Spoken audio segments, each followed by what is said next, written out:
सभी को राधे राधे। श्रीमद् भागवत गीता के अनुसार भगवान श्री कृष्ण कहते हैं कि जिसके कर्म अच्छे होते हैं उसका ईश्वर साथ अवश्य देते हैं। तो हम आपको एक ब्राह्मण की कथा सुनाएंगे। इस कथा को सुनकर आपको कर्म पर भरोसा हो जाएगा। एक ब्राह्मण देवता थे। वह एक छोटे से गांव में रहते थे। उनके 2 पुत्र थे, पत्नी थी और पूजा कार्य करा के वह अपना घर चलाते थे। ब्राह्मणी बोलती थी, अब बच्चे बड़े हो रहे हैं, इसलिए आपकी जो पंडिताई से कमाई है उससे घर का खर्च नहीं चल रहा है, आप कहीं बाहर जाकर कमाइए। लेकिन ब्राह्मण देवता बहुत ही सीधे स्वभाव के थे। पहले उनकी हिम्मत ना पड़ी, परंतु जब ब्राह्मणी रोज उनको ताने देने लगी, परेशान करने लगी, तब उन्होंने एक दिन तय किया कि मैं परदेश निकलूंगा। एक दिन वो अपनी ब्राह्मणी से बोले, हे भाग्यवान, आज आप मेरी तैयारी कर देना, मैं परदेश जाऊंगा और वहां से जाकर कुछ कार्य करूंगा। ब्राह्मणी खुश हो गई। उसने अपने पति की तैयारी कर दिया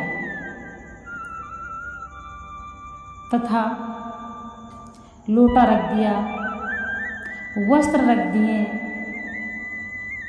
डोरी रख दिया। जिस तरह से पहले की व्यवस्था थी उन्होंने ऐसे रख दिया और पोटली में 2 उबले हुए आलू और थोड़ा सा नमक रख दिया। ब्राह्मण देवता चले। हिम्मत नहीं थी, हिम्मत हार रहे थे और शहर का मार्ग भी पता नहीं था, परंतु घर की और गृहस्थ में मनुष्य को बहुत कुछ करना पड़ता है। इसीलिए सबसे बड़ा जो धर्म है वह गृहस्थ आश्रम ही बताया गया है। चलते चलते ब्राह्मण देवता बहुत थक गए। उन्होंने इच्छा की यदि स्नान कर लेता तो सही रहता। थोड़ी ही दूर जाने पर उन्होंने एक सरोवर देखा जिसमें शीतल जल था। उन्होंने वहां पर वृक्ष के नीचे अपना सामान रखकर सरोवर में स्नान किया और थोड़ा भोलेनाथ का भजन करके थके हुए तो थे ही, उनको नींद आ गई, बहुत ही गहरी नींद आ गई। उसी समय जब ब्राह्मण देवता वहां सो रहे थे तो सौभाग्यवश वहां से शिव पार्वती निकल पड़े, भ्रमण करते करते निकल पड़े। पार्वती बोली, भोलेनाथ, ये ब्राह्मण बहुत ही गरीब दिख रहे हैं और मुझे लगता है कि इनकी स्थिति बहुत ही दयनीय है। चलिए और ब्राह्मण देवता की कुछ मदद करिए। भोलेनाथ बोले, पार्वती, मनुष्य अपने कर्मों का फल भोगता है, इन सब में आप ध्यान मत दीजिए, आप चलिए। पार्वती बोली, भोलेनाथ, यह आपका भक्त भी है, आप ऐसा कैसे कर सकते हैं, आपको इसकी मदद करनी पड़ेगी। भोलेनाथ बोले, आप हमेशा ऐसे ही कहती हो और जिसको भी देखती हो तो आपकी भावना दयनीय हो जाती है। पार्वती बोली, आप इनकी मदद कर दीजिए, आज के बाद मैं आपसे नहीं कुछ मांगूंगी। जब पार्वती को उन्होंने इस तरह देखा तो बोले, ठीक है। वो भोलेनाथ ब्राह्मण के पास गए तो ब्राह्मण गहरी नींद में सो रहे थे। उन्होंने ब्राह्मण की पोटली उठाया, उसमें देखा तो 2 उबले हुए आलू थे। भोलेनाथ ने उन आलू को उठा लिया और ब्राह्मण की पोटली में 2 लड्डू रख दिए और आकर पार्वती से बोले, हे पार्वती चलो, ब्राह्मण का बंदोबस्त हो गया।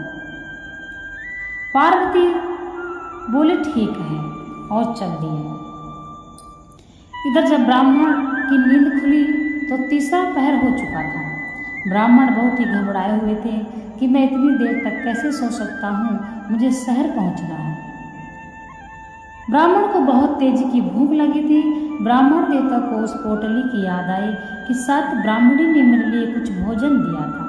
उन्होंने पोटली खोला तो उसमें बहुत ही स्वादिष्ट एवं ताजे 2 लड्डू थे। ब्राह्मण देवता तो देखकर चकित रह गए कि हो सकता है किसी जजमान के घर से लड्डू आए हों तो ब्राह्मणी ने मुझे बांध दिया हो।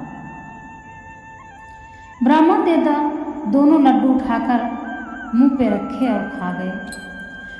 परंतु जब उनको जैसे ही वो सोच ही रहे थे कि बस 2 ही लड्डू हैं और उनको लड्डू को देखकर उनकी भूख बढ़ गई, तब ब्राह्मण देवता दोनों लड्डू उठाए और खा गए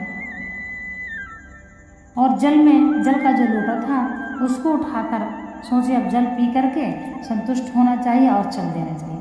परंतु उनकी निगाह उस पोटली पर पड़ी, उसमें देखे तो फिर 2 लड्डू रखे थे। ब्राह्मण देवता बोले, इसमें तो 2 ही लड्डू थे, शायद मुझे धोखा लगा हो। उन्होंने 2 लड्डू उठाए और खा गए। फिर पोटली में देखा, फिर 2 लड्डू। ऐसे ऐसे ब्राह्मण देवता 10 लड्डू खा गए। तब उनको समझ में आया कि यह भगवान भोलेनाथ की कृपा है और भगवान भोलेनाथ ने मेरी सहायता किया है। उन्होंने भगवान भोलेनाथ को प्रणाम कर बहुत ही खुश होकर जल पिया और अपनी पोटली उठाई और अपने घर की तरफ चले। रात्रि का 1 पहर बीतते बीतते वो अपने घर पहुंच गए और अपने घर का दरवाजा खटखटाया। ब्राह्मणी ने दरवाजा खोला तो ब्राह्मण देवता को कोसने लगी कि आपका परदेश जाने का मन नहीं है और बच्चे हमारे भूखे मर जाएंगे, हमारा क्या होगा, और आप तो बस बहाने मारकर आधे रास्ते से ही घर लौट आए। ब्राह्मण देवता बोले, भगवान यदि आपकी झिक मैं सुन चुका हूँ, आप मेरा भी कुछ सुनेंगी या नहीं? बोले, हाँ सुनाओ। उन्होंने बोला, सबसे पहले आप दरवाज़ा बंद करो और मेरी बात को ध्यान से सुनो। ब्राह्मण देवता को देखकर ब्राह्मणी चकित रह गई। उन्होंने अपनी पोटली रख दी। बोले, ये 2 लड्डू उठाओ और खाओ। ब्राह्मणी बोली, 2 लड्डू से क्या होगा, हमारे बच्चे भी भूखे हैं और तुमको किसी ने 2 लड्डू दे दिया तो तुम लौट के घर आ गए। ब्राह्मण देवता बोले, कुछ कहना नहीं है, कुछ सुनना नहीं है, बस पहले तुम 2 लड्डू उठाओ। ब्राह्मणी बोली, ठीक है। उन्होंने 2 लड्डू उठाया और खा लिया। फिर ब्राह्मणी को बोली, 2 लड्डू और उठाओ। तब बोली ब्राह्मणी, इसमें तो 2 ही लड्डू थे, अब ये 2 लड्डू कहाँ से आ गए? आपने देखिए छुपा रखा है तो आप हमसे ठिठोलियाँ मत कीजिए, रख दीजिए। ब्राह्मण देवता बोले, नहीं, मैं कहीं नहीं छुपा रखा हूँ, आप ये भी लड्डू खाइए। ब्राह्मणी वह लड्डू खा गई। फिर से देखा तब 2 लड्डू और। तब ब्राह्मणी बोली ब्राह्मण देवता से, यह क्या चमत्कार है? ब्राह्मण देवता बोले, हे भगवान, हमारे दुख के जो दिन हैं वो दूर हो गए और भगवान भोलेनाथ ने हमारे ऊपर कृपा कर दी है। ब्राह्मणी खुश हो गई, उनके आनंद का ठिकाना ना रहा। उन्होंने बच्चों को जगाया और बच्चों ने भी खूब जम के लड्डू खाए। अगले दिन सुबह ही ब्राह्मण देवता ने एक हलवाई की दुकान पर अपना पोस्टर लगवा दिया कि ये हलवाई की यानी ब्राह्मण की दुकान से लड्डू लें और किसी का भी अगर ऑर्डर आता तो ब्राह्मण फटाफट लड्डू पहुंचा देते। ऐसे बहुत दिन तक चलता रहा।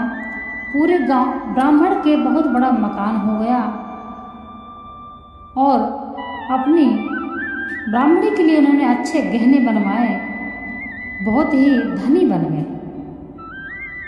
परंतु जब व्यक्ति धनी बन जाता है, जब व्यक्ति के सब कुछ होता है तो बहुत से दुश्मन भी बन जाते हैं। कुछ लोगों को पता भी लग गया कि आखिर ब्राह्मण के यहाँ ना धुआं होता है ना ही चूल्हा जलता है, तो लड्डू इतने सारे कहाँ बनते हैं।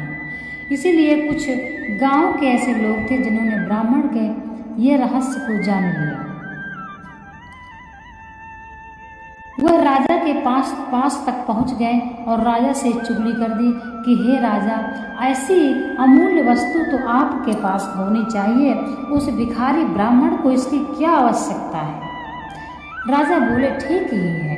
राजा ने अपने सिपाहियों को बोला, जाओ ब्राह्मण को बंदी बना के ले आओ। राजा के 4 सिपाही गए, ब्राह्मण ब्राह्मणी और बच्चों को बंदी बनाया और राजा के दरबार में लाके खड़ा कर दिया। राजा बोलने लगे, ब्राह्मण देवता, अपनी जो तो आपकी पोटली है वह मुझे दे दो, वरना दंड के लिए तैयार हो जाओ। ब्राह्मण समझ गए कि मैं राजा का सामना नहीं कर सकता।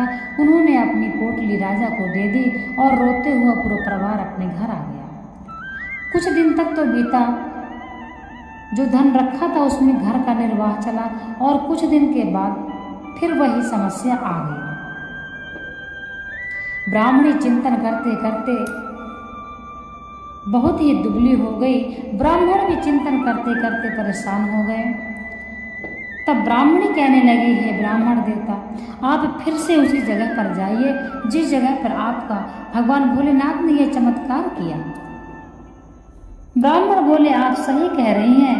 और ब्राह्मण बोले, आप मेरी तैयारी कर दीजिए। ब्राह्मणी ने तैयारी कर दिया। ब्राह्मण पहुँचे और उस जगह पर जब पहुँच गए, उन्होंने सरोवर में स्नान किया और स्नान करके उसी वृक्ष के नीचे भगवान शिव का चिंतन करते हुए और अपनी दशा को देखते समझते हुए और अश्रु बहाते हुए वो जैसे ही उस पेड़ के वृक्ष के नीचे लेटे, उनको गहरी नींद आ गई। अब ये तो सौभाग्य ही कह सकते हैं उस ब्राह्मण का कि उस दिन भी उस जगह से भ्रमण करते हुए भगवान शिव और पार्वती निकल पड़े। तब पार्वती की दृष्टि उस ब्राह्मण पर पड़ी तो पार्वती कहने लगी, हे भोलेनाथ, क्या आपको याद है आज से 2 साल पहले हम इसी जगह से निकले थे और इसी वृक्ष के नीचे यह ब्राह्मण लेटे हुए थे, ऐसी ही दशा में थे और आज भी यह ब्राह्मण ऐसी ही दशा में लेटे हुए हैं। आप तो कह रहे थे कि हमने ब्राह्मण का बंदोबस्त कर दिया है, परंतु ब्राह्मण तो वैसे ही है। और पार्वती की आंख से अश्रु निकल आए। भोलेनाथ बोले, पार्वती, ऐसी बात नहीं है, भगवान तो सब जानते थे। उन्होंने ब्राह्मण की घटना पार्वती को सुनाई और बोले, आप यहीं पर रुकिए, मैं अभी आता हूँ। ब्राह्मण देव के पास भोलेनाथ गए और देखे तो ब्राह्मण देवता गहरी नींद में सो रहे थे और सोते सोते ब्राह्मण देवता की आंख से अश्रु निकल रहे थे। भगवान भोलेनाथ को देखा न गया। उन्होंने ब्राह्मण की पोटली से आलू उठाकर पुनः उसमें 2 ईंट रख दिया और पार्वती से बोले, हे पार्वती, आप चलिए, ब्राह्मण का बंदोबस्त हो गया है, आप मुझ पर भरोसा रखिए। पार्वती बोली, ठीक है, और पार्वती जी भोलेनाथ के साथ चल पड़ी। इधर ब्राह्मण की जब नींद खुली तो ब्राह्मण देखा कि पोटली में कुछ है या नहीं। ब्राह्मण तुरंत उठे और स्नान किया सरोवर में और आकर पोटली देखी। जैसे ही उन्होंने पोटली खोली, उसमें से 1 ईंट ब्राह्मण के माथे पर आके बजी और ब्राह्मण का मुंह सूज गया। ब्राह्मण बेहोश होकर गिर पड़ा, आंखें नीले पड़ गई, मुंह नीला पड़ गया, रक्त बहने लगा। आधा घंटा बेहोश पड़े रहने के बाद ब्राह्मण की नींद होश में आया तो ब्राह्मण देवता सोचने लगा, पता नहीं क्या है, मुझे तो समझ में नहीं आ रहा कि भोलेनाथ ने इस बार मेरे पोटली में ईंट क्यों रखी। परंतु फिर भी ब्राह्मण ने पोटली उठाई और चल दिया घर को। घर में आए तो ब्राह्मणी से भोजन मांगे और सो गए। परंतु ब्राह्मणी परेशान थी कि आखिर इस बार ब्राह्मण देवता बहुत ही चिंतन में है और पोटली के बारे में कुछ बताए नहीं। जब ब्राह्मण देवता सो गए तब ब्राह्मणी सोची, मैं स्वयं से पोटली देखती हूँ, शायद कहीं घर में छुपा के रख दिए। ब्राह्मणी ने देखा तो एक जगह पे पोटली रखी थी। जैसे ही ब्राह्मणी ने पोटली खोली, 1 ईंट चिटक के ब्राह्मणी के माथे में आके बजी और मुंह सूज गया, आंखें सूज गई। ब्राह्मणी आधा घंटा बेहोश पड़ी। जब ब्राह्मणी को होश आया तब ब्राह्मणी ने वैसे ही पोटली रखी और चुपचाप कराहते हुए सो गई। जब प्रातःकाल ब्राह्मण जगे और ब्राह्मणी भी जगी तब ब्राह्मण ने ब्राह्मणी की दशा देखकर सब कुछ समझ गए और ब्राह्मणी भी ब्राह्मण की यह दशा देखकर समझ गई कि जब ब्राह्मण देवता घर में आए तब मैंने उनकी यह दशा देखी, आखिर यह कैसे हुआ। तो ब्राह्मण देवता बिना जवाब दिए हुए सो गए। आखिर उनके साथ भी यही घटना घटी होगी। और ब्राह्मण देवता ने जब ब्राह्मणी का चेहरा देखा, उनका भी सूजा हुआ चेहरा, ब्राह्मण देवता ने कुछ नहीं पूछा और ना ब्राह्मणी ने कुछ पूछा। दोनों ने एक दूसरे की समझ ली। अब ब्राह्मण देवता उस पोटली को बांधकर अपने घर में रख दिए। बहुत दिन बीत गए। ब्राह्मण देवता एक दिन सोचने लगे कि आखिर कुछ तो इसका रहस्य होगा जो मुझे भगवान ने ये ईंट दिए हैं। एक दिन ब्राह्मण देवता उस पोटली को लेकर के जंगल में चले गए और पोटली का मुख अब दूसरी तरफ खोला तो वह ईंट दूसरी तरफ को 200 किलोमीटर तक वार करती रही। तब ब्राह्मण देवता का दिमाग काम कर गया कि आखिर मुझे भोलेनाथ ने यह ईंट की पोटली किस लिए प्रदान किया है। और जब ब्राह्मण देवता घर में आए और पोटली रखी और राजा को संदेश भिजवा दिया कि राजा अपना मुझे आधा राज्य दे और मेरी पोटली वापस कर दे, वरना मेरे से युद्ध करने के लिए तैयार हो जा। राजा ने ऐसा संदेश पढ़ा तो हंसने लगा और कहने लगे, राजा ये ब्राह्मण का दिमाग खराब हो गया है क्या, एक राजा को चुनौती दे रहा है। राजा ने 4 सिपाही भेजे और बोले जाओ ब्राह्मण को मार दो। जब 4 सिपाही ब्राह्मण के पास आए तो ब्राह्मण ने उनको लौट जाने को कहा, परंतु वह सिपाही नहीं लौटे।